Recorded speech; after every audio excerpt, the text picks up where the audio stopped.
നിങ്ങളുടെ ഇഷ്ട പരമ്പരകൾ എക്സ്ക്ലൂസീവായി സൺ നെക്സ്റ്റ് ആപ്പിലൂടെ തികച്ചും ഫ്രീ ആയി ഇപ്പോഴേ ആപ്പ് ഡൗൺലോഡ് ചെയ്യൂ. അല്ല, സുശീല ഫോൺ എടുക്കാത്തതാ കഷ്ടമായത്. അല്ലെങ്കിൽ എപ്പോ വരുന്നെങ്കിലും അറിയായിരുന്നു. അമ്മ വരുമ്പോ ഞാൻ പറയാങ്ങളെ, പറ്റിയ ഞങ്ങൾ അങ്ങോട്ട് വരുമ്പോ അമ്മയെ കൂടി കൊണ്ടുവരാം. അമ്മ പതുക്കെ. എങ്കി നന്നായി. സൂക്ഷിച്ചേണ്ടി. സുശീല ചേച്ചി മനസ്സുകൊണ്ട് പ്രതിഭയെ അംഗീകരിച്ചാലേ ഞങ്ങൾക്കൊരു മനസ്സമാധാനമുള്ളൂ. സുശീലയ്ക്ക് അംഗീകരിക്കാതിരിക്കാൻ പറ്റുമോ പ്രഭാവതി? പ്രതിഭ മോളെ സുശീല തന്നെ ഒരിക്കൽ സത്യന് വേണ്ടി ആലോചിച്ചതല്ലേ? എനിക്കാണെങ്കിൽ വാക്ക് വരെ തന്നതാ. പിന്നെ പെട്ടെന്ന് സച്ചി സാറിന്റെ ആലോചന സത്യന് വന്നപ്പോ അവരോടുള്ള കടപ്പാടുകൊണ്ട് അവർക്ക് അനുകൂലമായി ചിന്തിക്കേണ്ടി വന്നു. അതിപ്പോ ആരായാലും അങ്ങനെയല്ലേ ചെയ്യൂ. ഇനിയിപ്പോ എന്തെങ്കിലും പിണക്കോ പരിഭവോ ഉണ്ടെങ്കിൽ അത് ഞാൻ സുശീലയെടുത്ത് സംസാരിച്ച തീരാവുന്ന പ്രശ്നമല്ലേ ഉള്ളൂ. അതുകൊണ്ട് മോൾക്കൊരു ടെൻഷനും വേണ്ട. ഏയ്, എനിക്ക് ടെൻഷനൊന്നുമില്ല അച്ഛാ. അമ്മയുടെ ഇപ്പോഴത്തെ ദേഷ്യമൊക്കെ എനിക്ക് മനസ്സിലാക്കാൻ പറ്റും. അറിയാതെ ആണെങ്കിലും ഞാനും കൂടി അതിനൊരു കാരണക്കാരിയല്ലേ. പ്രതിഭ അമ്മയുടെ മുമ്പിൽ കൂളായിട്ട് നിൽക്കുന്ന കണ്ടിട്ട് എനിക്ക് തന്നെ അത്ഭുതം തോന്നി അങ്കിളെ. ഞാനും അനുവേട്ടത്തിയൊന്നും അമ്മ ദേഷ്യത്തിലാണെന്ന് തോന്നിയ അടുത്ത് പോലും പോവില്ല. ഇവള് സുശീലേച്ചിയോട് വല്ല തർക്കുത്തരം പറയുന്നുണ്ടോ സോനെ? ഹേയ്, അതൊന്നുമില്ല. ചോദ്യം വരുമ്പോ മയത്തിൽ അതിനുള്ള മറുപടി പറയുന്നേ ഉള്ളൂ. ആ ധൈര്യം പോലും ഞങ്ങൾക്കുണ്ടായിരുന്നില്ലെന്നേ ഞാൻ പറഞ്ഞോളൂ. ഇന്ന് സുശീല കൂടി ഇവിടെ ഉണ്ടായിരുന്നെങ്കിൽ എല്ലാം പറഞ്ഞു തീർത്ത് സമാധാനത്തോടു കൂടി ഇവിടുന്ന് മടങ്ങായിരുന്നു. നാളെ അമ്മ ഇവിടെ കാണുമെന്ന് സത്യേട്ടൻ അമ്മ വന്നോന്ന് ചോദിക്കോ? എങ്കി ഇവര് നാളെ ഒന്നുകൂടെ വരട്ടെ. ആ, ചോദിച്ചു നോക്കാം. അങ്ങനെയാണെങ്കി വരുമ്പോ എന്റെ കല്യാണത്തിന് വേണ്ടി അച്ഛനും അമ്മയും കരുതി വെച്ച സ്വർണം കൂടി എടുത്തോണ്ട് വരണേ.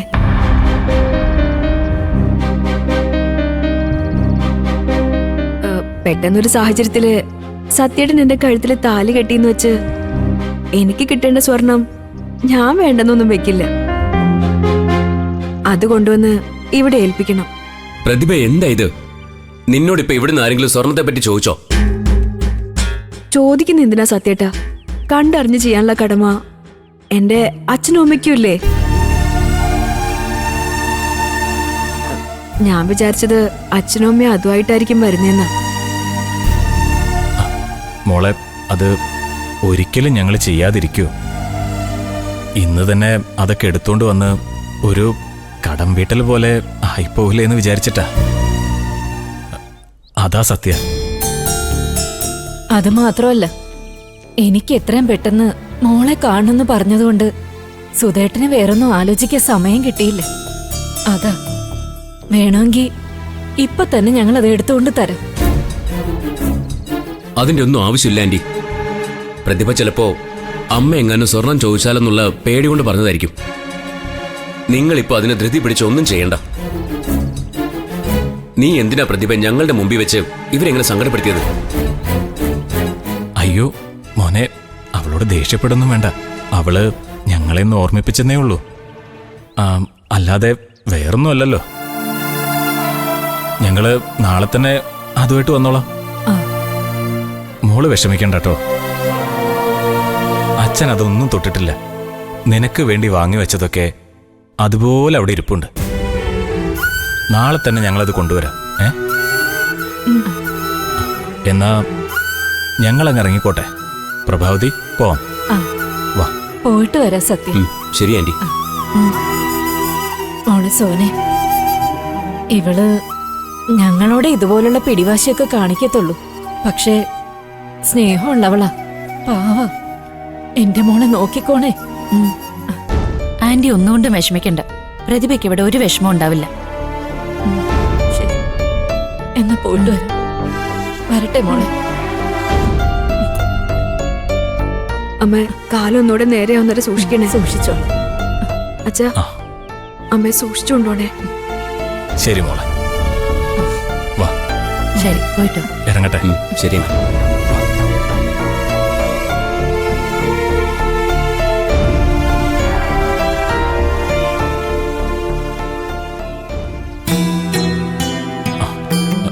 സൂക്ഷിച്ച്.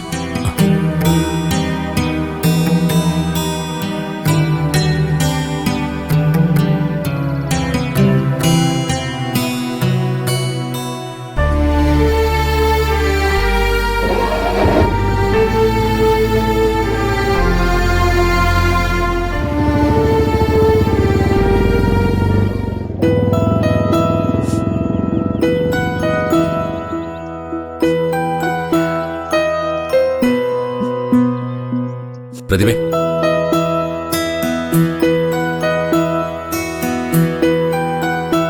എന്തിനാ പ്രതിഭേ ആ പാവങ്ങളെ വെറുതെ ഇങ്ങനെ സങ്കടപ്പെടുത്തിയത്?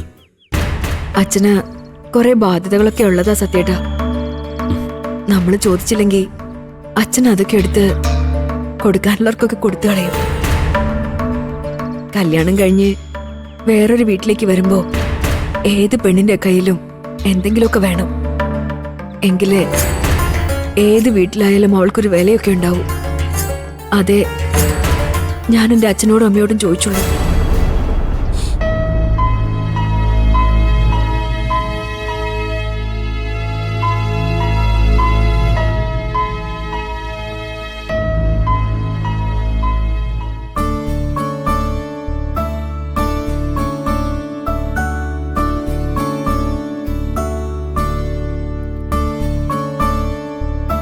എനിക്ക് ഇവിടുത്തെ കാര്യങ്ങളൊന്നും അത്ര പിടിക്കുന്നില്ല. കല്യാണ രാത്രിയില് രാഹുൽ ഇന്ദുവിന്റെ കൂടെയില്ല. അവൻ ഹോസ്പിറ്റലില് എമർജൻസി സർജറി അറ്റൻഡ് ചെയ്യാൻ പോയെന്നൊക്കെ പറഞ്ഞാ അത് മോൾക്ക് എത്ര വിഷമായി കാണും. അതിന് മോൾക്ക് വിഷമമുണ്ടായാലല്ലേ. ഒരു ഡോക്ടറുടെ കടമയെക്കുറിച്ചൊക്കെ അവൾക്ക് നന്നായിട്ടറിയാം. അതേമേ, വിശ്വനാഥൻ അങ്കിള് അത് പറയുമ്പോ ഇന്ദുവിന്റെ മുഖത്ത് വലിയ വിഷമമൊന്നും ഞാൻ കണ്ടില്ല. അവള് ന്യൂ ജനറേഷൻ അല്ലേ. പണ്ടുള്ളവരെ പോലെ കല്യാണ രാത്രി ഹസ്ബൻഡും വൈഫും പിരിഞ്ഞിരിക്കുമ്പോഴുണ്ടാകുന്ന വിഷമമൊന്നും ഇപ്പൊ ആർക്കും ഇല്ല. എന്നാലും ഇന്നലെ ഒരു ദിവസം അവൻ എല്ലാ തിരക്കുകളും മാറ്റിവെക്കായിരുന്നു. അതിന് അവൻ പോലും അറിയാതെയല്ലേ അവന്റെ കല്യാണം ഇന്നലെ നടന്നത്. നേരത്തെ തീരുമാനിച്ച കല്യാണം ആയിരുന്നെങ്കിൽ അവൻ ലീവ് എടുത്തേനെ. ഇതങ്ങനെയല്ലല്ലോ.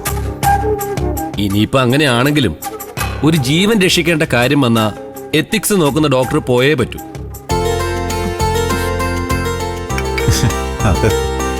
ചില സമയത്ത് ഈ പെണ്ണുങ്ങൾ ഒരു ബോധവും ഇല്ലാത്തവരാ. അല്ലെങ്കിൽ പിന്നെ ഇന്നത്തെ ദിവസം തന്നെ രാഹുലിന്റെ അമ്മയ്ക്ക് അവരുടെ കുടുംബക്ഷേത്രത്തിൽ വഴിപാട് നടത്താൻ പോകേണ്ട വല്ല കാര്യമുണ്ടോ? സാർ എന്തിനാ ഇതൊക്കെ എടുക്കാൻ പോയേ? ചായ ഉണ്ടാക്കാൻ ഞാൻ മോളുടെ കൂടെ കൂടിക്കോളാന്ന് പറഞ്ഞല്ലേ. ഏയ്, ഇന്നത്തെ ദിവസം അത് പാടില്ല.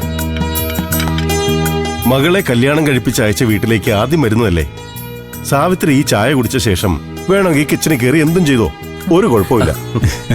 ആ മോളിരിക്കെ. അവള് രാഹുലിന്റെ കല്യാണം നടക്കാൻ വേണ്ടി നേർന്ന വഴിപാടാ. അതായിരിക്കും ഇന്ന് തന്നെ പോയത്. നിങ്ങൾ ഇന്ന് ഇങ്ങോട്ട് വരുന്നുണ്ടെന്നുള്ള കാര്യം ഞാനും അത്രയും ഓർത്തില്ല. അത് കുഴപ്പമൊന്നുമില്ല. രാഹുലിന്റെ അമ്മ വഴിപാടൊക്കെ കഴിച്ചു വരട്ടെ, എന്നിട്ടേ ഞങ്ങൾ തിരിച്ചു പോകുന്നുള്ളൂ. എങ്കിൽ സന്തോഷം. ഇന്ന് ലഞ്ചും ഡിന്നറും ഒക്കെ ഇവിടെ ആവാം. അച്ഛാ, രാഹുൽ വരുന്നുണ്ടല്ലോ.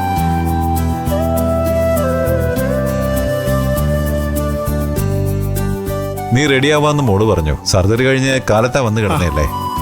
അതെ അങ്കിൾ, തീരെ പ്രതീക്ഷിക്കാതെ ഒരു എമർജൻസി വന്നു കിട്ടും. ആഹാ, ആ ഒന്നും സാരമില്ല. നിന്റെ ജോലി അങ്ങനെയുള്ളതല്ലേ. മോനെ, നീ വന്നിരിക്കെ. മോളെ, ചായ എടുത്തു കൊടുക്ക്. ഇപ്പൊ എടുക്കാം. വേണ്ട എന്തോ, ചായ വേണ്ട. എനിക്കേ ഇരിക്കാൻ ടൈമില്ല. ഇന്നലെ സർജറി കഴിഞ്ഞ പേഷ്യന്റിനെ മോണിറ്റർ ചെയ്യേണ്ട ഡ്യൂട്ടി എനിക്കാ. അതുകൊണ്ട് പോണം. ഞാൻ ഈവനിങ്ങിൽ നേരത്തെ വരാൻ നോക്കാം. നിങ്ങൾ എന്നിട്ടല്ലേ പോവൂ? അത് പിന്നെ രാഹുലേ, ഇന്നത്തെ ഡ്യൂട്ടി നീ വേറെ ഏതെങ്കിലും ഡോക്ടറെ വിളിച്ച് ഏൽപ്പിക്കേ. നിന്നെ കൂടി കാണാനല്ലേ ഇവര് വന്നത്. അങ്കിളെ, അതൊന്നും കുഴപ്പമില്ല. രാഹുലിന്റെ ഡ്യൂട്ടി ആയതുകൊണ്ടല്ലേ.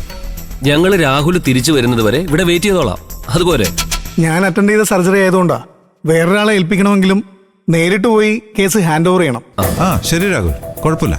ലേറ്റ് ആകണ്ട, മോൻ പോയിട്ട് വാ. ആ ഇന്ദു, പോയിട്ട് വരാം.